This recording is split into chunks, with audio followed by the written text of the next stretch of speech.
शुरुआत करते हैं आज के इस एक्सप्लेनर की। उत्तर प्रदेश में एक शुक्रवार की शाम, एक ऐसा दिन जिसे खुशियों से भरा होना चाहिए था, लेकिन अचानक वो एक खौफनाक वारदात में बदल गया। बीबीपुर में खात, शादी के दिन की एक बहुत बड़ी त्रासदी। न्यूज़ रिपोर्ट्स और पुलिस के बयानों के आधार पर हम इस पूरी घटना को बारीकी से समझने वाले हैं, ताकि ये साफ हो सके कि आखिर उस शाम हुआ क्या था। चलिए सीधे तथ्यों पर आते हैं और इस दुर्भाग्यपूर्ण घटना के हर एक पहलू पर गौर करते हैं। ठीक है, चलिए इसकी गहराई में चलते हैं। जरा इस पूरी स्थिति की विडंबना और क्रूरता देखिए। एक तरफ जश्न का पूरा माहौल है, एक बारात जिसमें संगीत है, उत्साह है, एक नई शुरुआत की उम्मीद है, और फिर ठीक उसी वक्त एक अचानक होने वाला जानलेवा और पूरी तरह से टारगेटेड हमला। एक 27 साल का युवक अपनी ही शादी के मंडप की तरफ जा रहा है और रास्ते में ही उसे रोककर मार दिया जाता है। सच कहूं तो ये कोई आम खबर नहीं है, ये एक बेहद दर्दनाक हकीकत है जो किसी को भी झकझोर कर रखते हैं।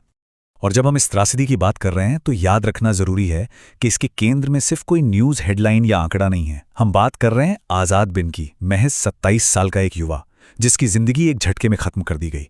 एक ऐसा इंसान जिसकी जिंदगी का एक नया खूबसूरत सफर बस शुरू ही होने वाला था, लेकिन उसे बेहद बेरहमी से वहीं रोक दिया गया। आगे के तथ्यों और पुलिस रिपोर्ट को समझते वक्त हमें यह बिल्कुल नहीं भूलना है कि इसके पीछे एक ऐसा परिवार है जिसने अपना सब कुछ खो दिया है।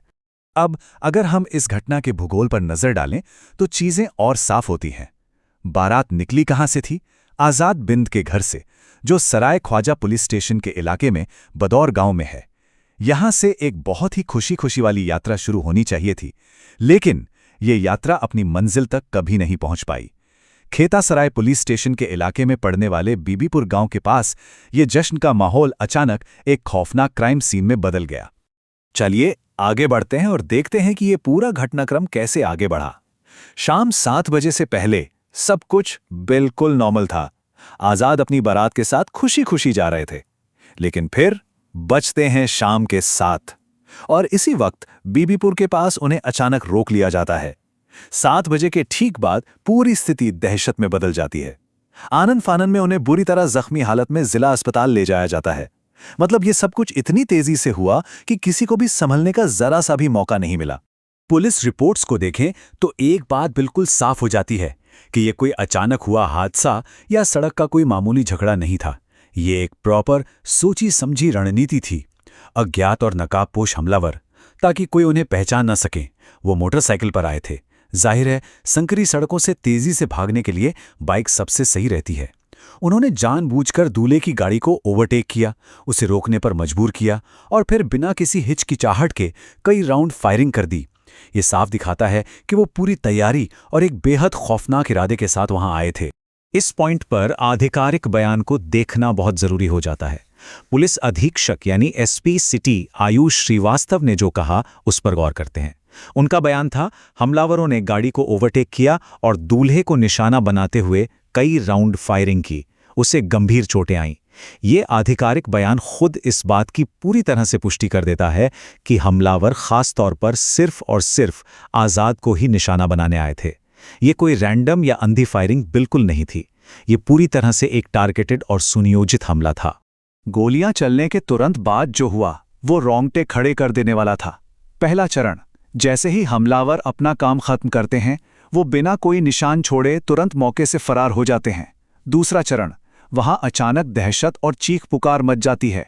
घबराए हुए परिवार वाले और दोस्त जो कुछ मिनट पहले तक नाच गा रहे थे, वो अब खून से लथपथ आज़ाद को लेकर जिला अस्पताल की तरफ बेतहाशा भागते हैं।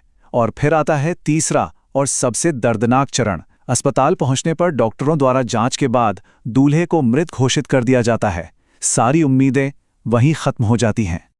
अब ऐसा नहीं है कि कहानी यहीं खत्म हो गई। ये मामला इस वक्त एक बहुत ही एक्टिव इन्वेस्टिगेशन का हिस्सा है। जैसे ही पुलिस को इस फायरिंग की खबर मिली, प्रशासन तुरंत मौके पर पहुंच गया। जांच शुरू हो चुकी है। आरोपियों को ट्रैक करने के लिए कई अलग अलग पुलिस टीमों का गठन किया गया है और लगातार कई जगहों पर छापेमारी चल रही है। लेकिन एक डरावनी सच्चाई ये भी है कि फिलहाल आरोपी अभी भी पुलिस की पकड़ से बाहर हैं, यानी वो फरार हैं।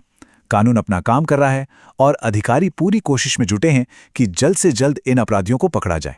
तो इन सब के बाद एक सबसे बड़ा और अनुत्तरित सवाल जो दिमाग में आता है, आखिर इस क्रूर हमले के पीछे का मकसद क्या था? पुलिस फिलहाल सक्रिय रूप से इसी वजह का पता लगाने में जुटी हुई है। क्या ये कोई पुरानी रंजिश का मामला था? कोई जमीनी विवाद, आपसी दुश्मनी या फिर कुछ और? एक खुशहाल बारात का पल भर में एक खौफनाक क्राइम सीन में बदल जाना अपने पीछे बस यही एक बेचैन करने वाला रहस्य छोड़ जाता है।